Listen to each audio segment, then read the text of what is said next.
First, on World Service Television, we summon up A Taste of Japan.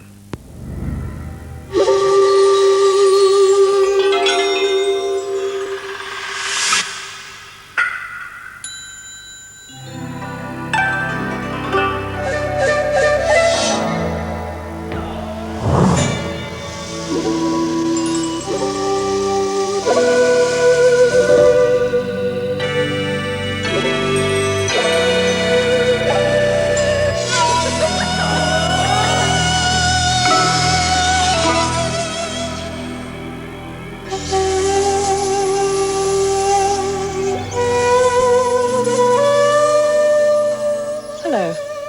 Today we're going to look at the last of the four main cooking methods, at simmering, and at some Japanese ways with noodles. But first we're going to Tokyo, to Nadaman, one of the oldest and most famous restaurants in the entire country. Here at Nadaman you'd never know that you were right in the middle of Tokyo.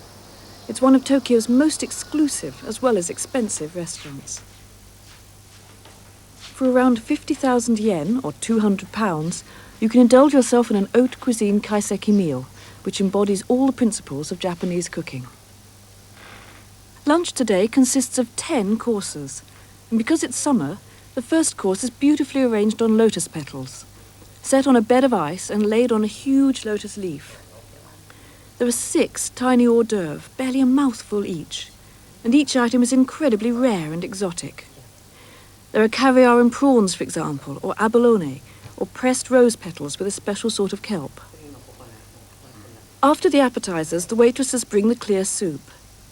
Here at Nadaman, the actual dishes to be served today are all listed on the menu, which has been specially prepared and handwritten.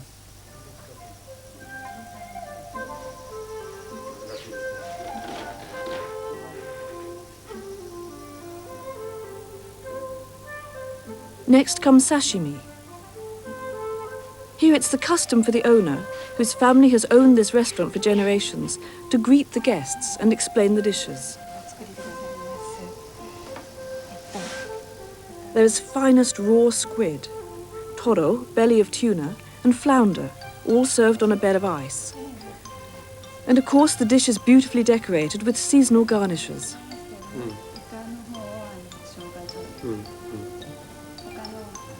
And to go with it, there's sake, served chilled in summer. Next, the waitresses bring in a steamed dish.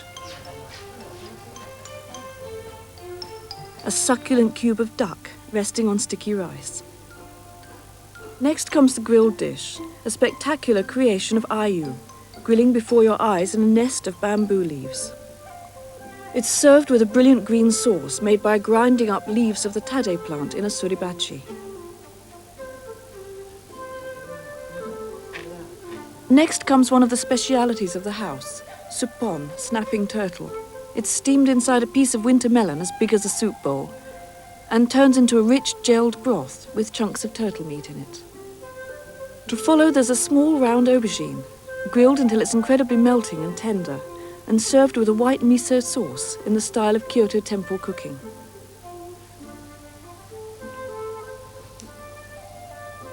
Next comes a salad of mozoku seaweed with grated yam and a vinegar dressing, a sort of palate freshener.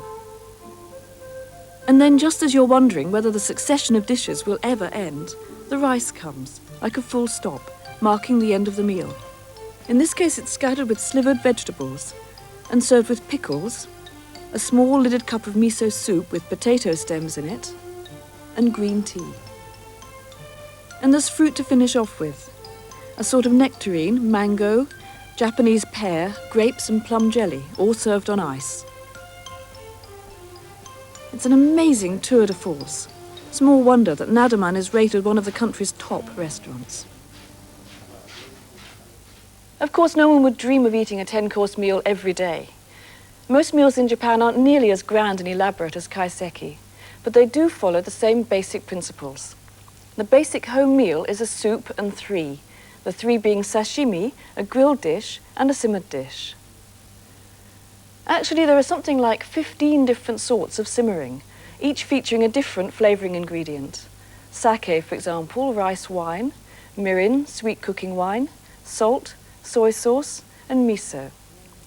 And you can use practically any kind of saucepan for simmering. But the one essential item, they say, is a drop lid. These are made of cedar, they smell wonderful, and they actually fit inside the saucepan, right on top of the simmering stock.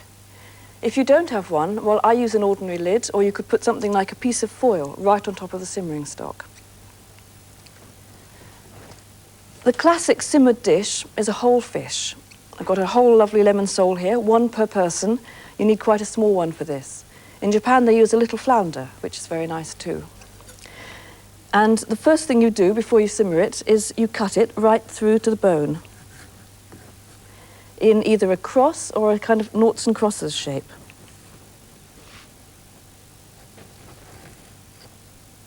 Now, there's two reasons for this. One is the practical one, so that it'll cook right through to the central bone.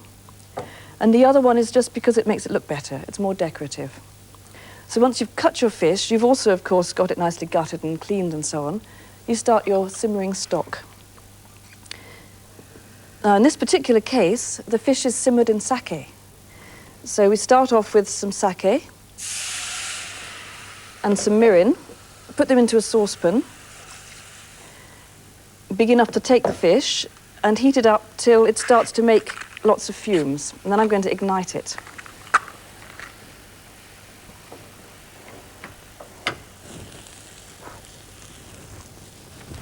And you want to shake the pan around until the flames die down. So lots of nice flames. Actually, if you don't fancy this, you can do without. The actual heating up and bringing them to the boil gets rid of the alcohol.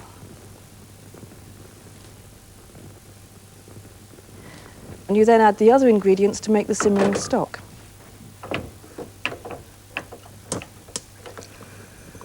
So you add some dark soy sauce, quite a bit. It's a nice dark mixture, this. Some light soy sauce, not so much. It's actually got a slightly stronger, saltier taste. A bit of sugar.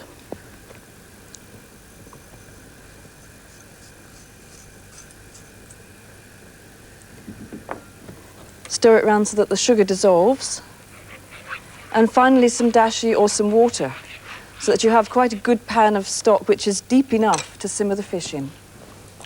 And you have to bring it to the boil before you pop the fish in.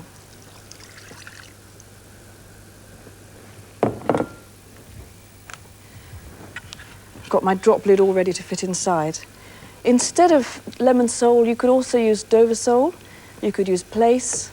Halibut is nice, small pieces, or pieces of turbot. Again, cut and used with the dark side upwards. So once the stock has come nicely to the boil, take your fish, pop it in. I've turned it actually so that it's facing you. Sticking out a little bit. And what you want to do is simmer it for something like 2 minutes, first of all. Get the drop lid in place to squash the poor fellow in. Get in there. You need to simmer it for about a couple of minutes and then baste the fish. Give it about 3 more minutes, but don't turn the fish over. You've got to keep it sort of lying on its side.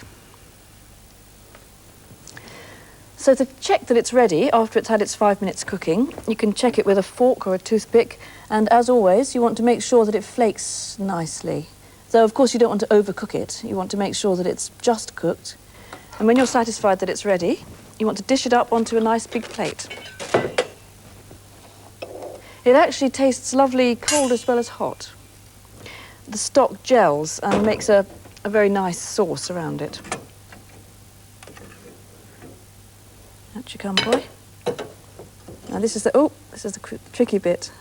Not to worry, you can attach it back on later on.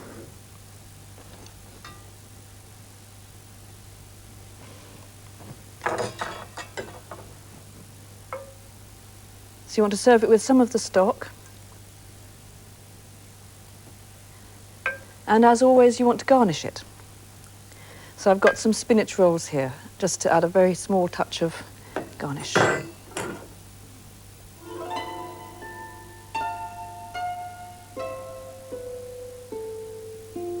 This is umani, chicken simmered with beautifully carved vegetables. It's arranged like a landscape, with larger items at the back like mountains and smaller items in the foreground. For the recipe, take a look in the book. Actually, not all simmered dishes are complex, beautiful creations. Most of them are really rather homely, the kind of thing people's grannies make in the countryside. The next one is one of my absolute favourites. Doesn't look great, but it tastes absolutely fantastic. It features a new sort of seaweed, hijiki, which, like all seaweeds, is extremely good for you. Looks like this, little black strands. You can get it in a health food shop as well as a Japanese shop. And it's supposed to give you a clear complexion and thick, glossy hair. Be full of vitamin B. And like all seaweeds, you need to soak it. In Japan, it's actually farmed. It's harvested between January and May. It's supposed to be best of all, sweetest and loveliest in January and February. With it, I've got sweet potatoes. These are actually quite a street food in Japan. You tend to see schoolgirls with their little satchels queuing up to buy sweet potatoes that have been baked in charcoal on the streets. In this dish, they're cut up into pieces the same size as the hijiki. And what you need to do is drain the hijiki, keep the soaking water, because you're going to use it for stock. And you start off by sautéing the hijiki. So you want to get it nicely covered with the oil. You could pop a bit of sesame oil in to give a nice flavour to it. And you really just need to sauté it for a few minutes. It cooks very, very quickly, this stuff. So as soon as it's covered with oil, you add your sweet potato pieces, about the same quantity and the same size pieces. Carry on sautéing, just till every single side of all the vegetables is nicely covered in oil. And meantime, you've kept your hijiki soaking water, and you measure out just enough to cover the hijiki nicely so that it can absorb more and more while it's cooking. Pour that on. Turn up the heat so it can be coming to the boil. And you need to add some flavour. So I've got some mirin and some sugar. As always, a little touch of sugar brightens up the dish. And some light soy sauce so as not to change the colour in any way. You bring the whole lot to a simmer. Make sure that it's nice and flat so that everything is going to be able to cook. Quickly mix it round. Turn it down. Cover it with your drop lid. And give it about maximum 5 minutes to cook. And from time to time, you can just give the pan a little shake, but you don't want to stir it anymore because the sweet potato softens up as it cooks and you might break the pieces.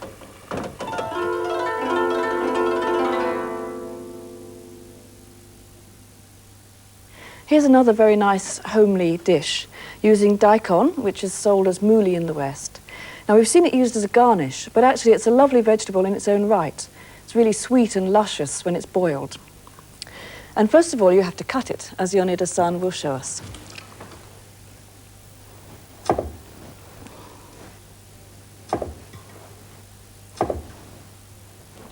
Daikon is supposed to be extremely good for you. There's lots of lore about daikon. It's a sort of vegetable Brillo pad. They're supposed to scour out your insides, have no calories at all. And what you have to do is cut it into nice chunks, which are beveled at the edges so that they'll look prettier and also so that they'll cook through in a very even sort of way.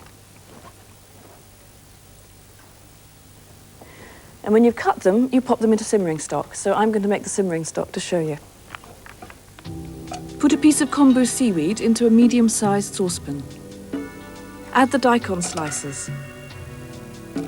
Add enough water to cover and then a little salt. Cover with a drop lid, bring to the boil and simmer for 20 to 40 minutes. The daikon should be slightly translucent and very soft. Meanwhile, toast a few sesame seeds.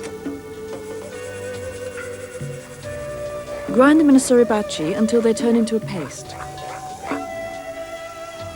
Blend in some white miso.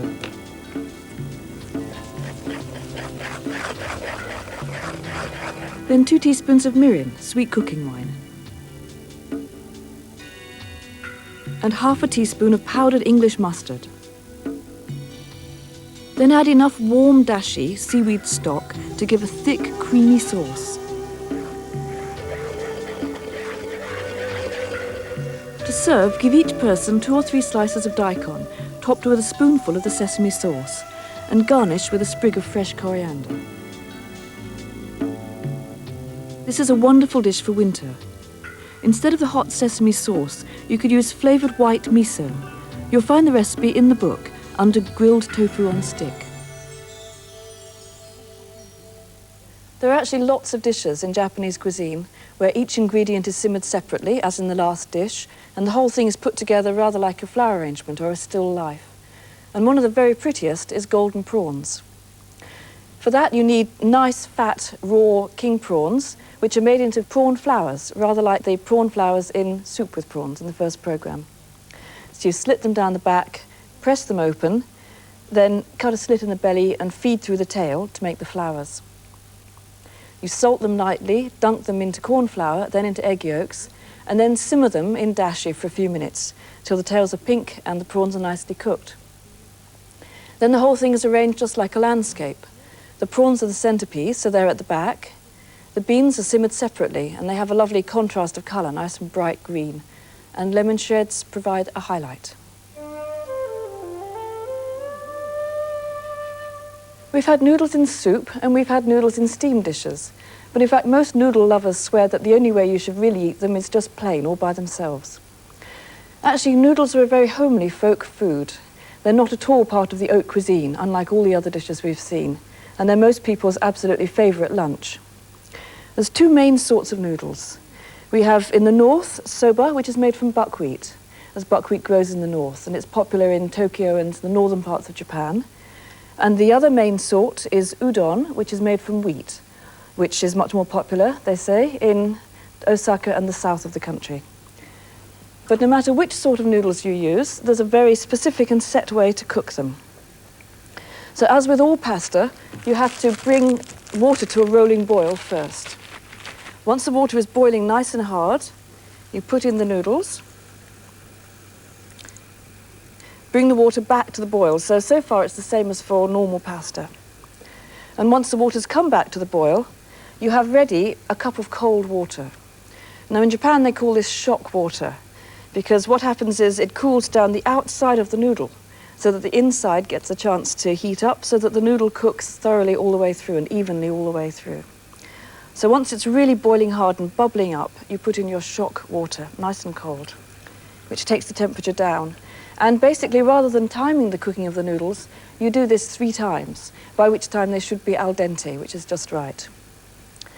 Now, noodles are usually served in winter. They're served very simply, in winter in a hot soup, and in summer chilled with a very flavoursome and lovely dipping sauce. And both the soup and the dipping sauce have the same flavour base. And you can make that a day or 2 beforehand. This is a mixture of soy sauce and mirin in about equal quantities and some light brown sugar simmered together. Then you leave it to cool, store it in a jar, and when you want to use it, you'd mix it with 5 parts of dashi to make the soup in the wintertime, or only 3 parts to make a nice, strongly flavoured dipping sauce in the summertime.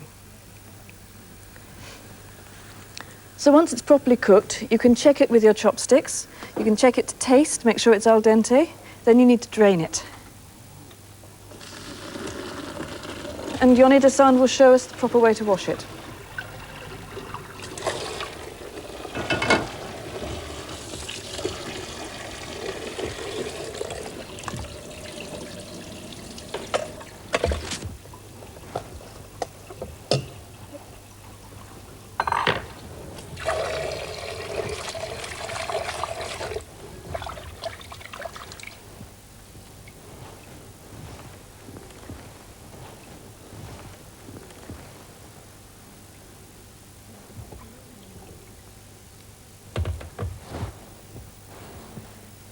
In fact, as I said, you can reheat it. So what you can do is lay it out per portion. It's, I think, 3 or 4 people's portion here. Each one all ready to be reheated when you come to serve it, which could be quite a lot later on.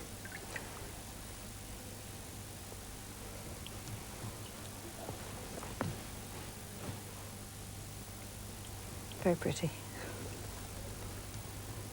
There are lots of folk tales about foxes in Japan. If you go to a Shinto shrine, you'll find stone foxes outside because the fox is the messenger of the rice god. There are also stories about rather naughty foxes who turn themselves into people, usually into beautiful ladies. So unsuspecting men marry them and then have the very unpleasant experience of discovering a foxtail hanging out from their quilt one night. Most unpleasant. And the other thing about foxes is that they're very fond of deep-fried tofu. So our next dish is fox noodles, because it uses deep-fried tofu. This you usually buy, you don't actually make it yourself. It's made by simmering a very thin sheet of tofu in oil for rather a long time, so it comes out like this, rather sort of strange and papery and rather oily. So the first thing you have to do is cut it in half, because you're using 1/2 for each person, and you need to rinse it off with boiling water. So you put it into a bowl, you get some boiling water, and pour it over. Really, it's just to get the little bits of oil off the outside, so you don't need a vast amount.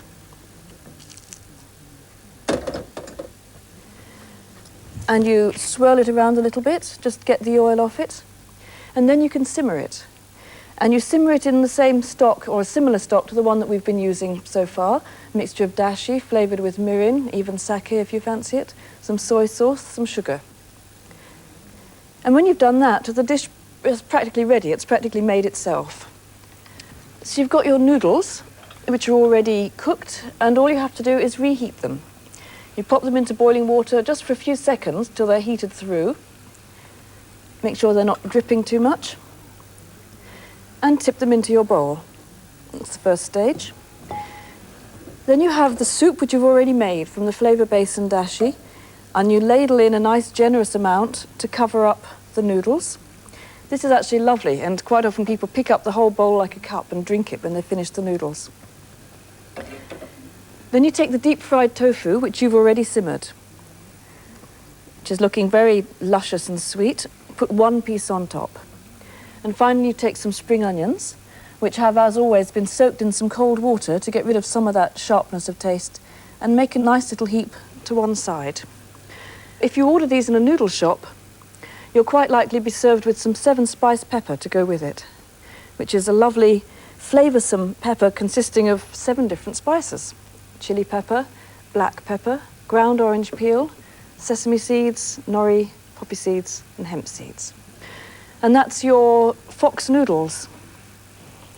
There are actually lots of noodle dishes, all made in exactly the same way. A hot bowl, hot noodles, a hot stock, and something on top, all different possible things on top. Now, if you break a raw egg on top, you get moon viewing noodles, perfect for moon viewing parties in August. And actually, the main reason why it's called moon viewing noodles is because when you break the egg on top, the egg yolk is just like the full moon in August. Actually, if raw eggs aren't to your taste, it's perfectly acceptable to use a fried egg instead. Also tastes very nice. And finally, you would garnish it with some spring onions, cut in a different way this time, just for fun. And a couple of pieces of nori seaweed.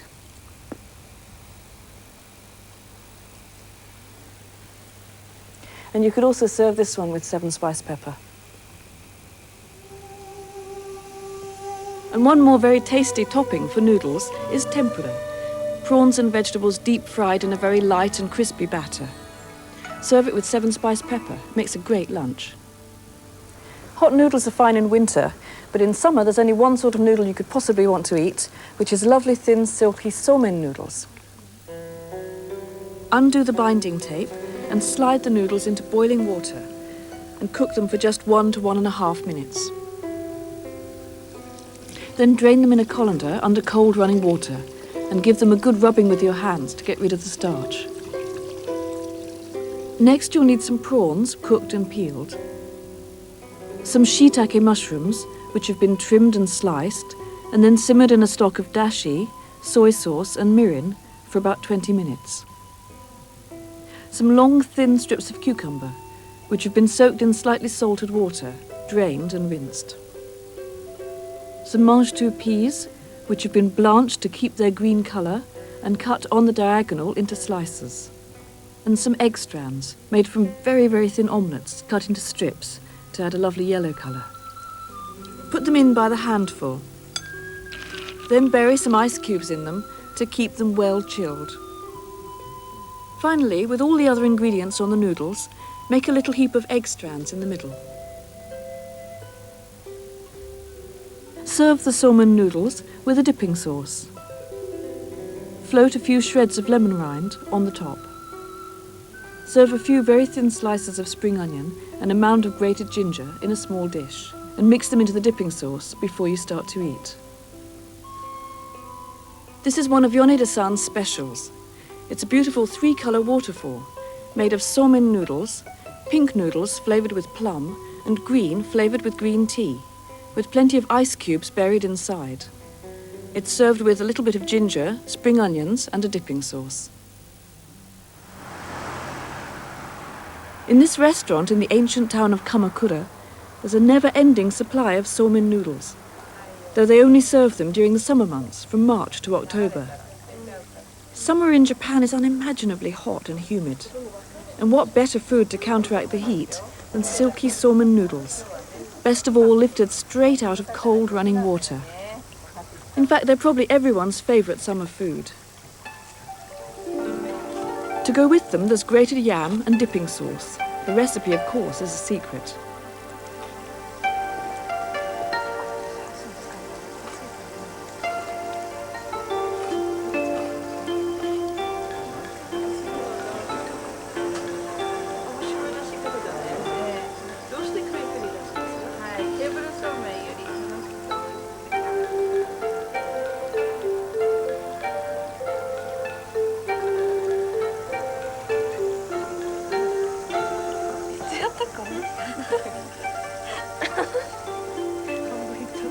Catching them takes a bit of practice.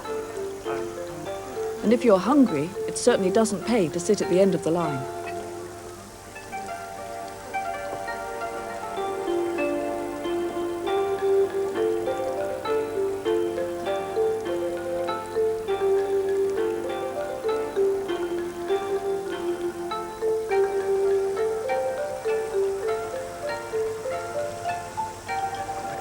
Noodles just wouldn't taste right if you didn't slurp them. In fact, it's a crucial part of the etiquette of noodle eating. It's actually quite difficult learning how to slurp when you're not used to it, but Japanese insist that noodles just don't taste the same if you don't. That's all from me for this week. Next week is all about rice and everybody's favourite food, sushi.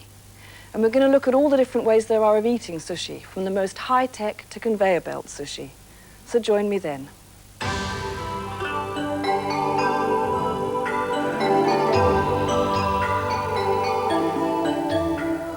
There's a BBC book that accompanies the series, which is now available.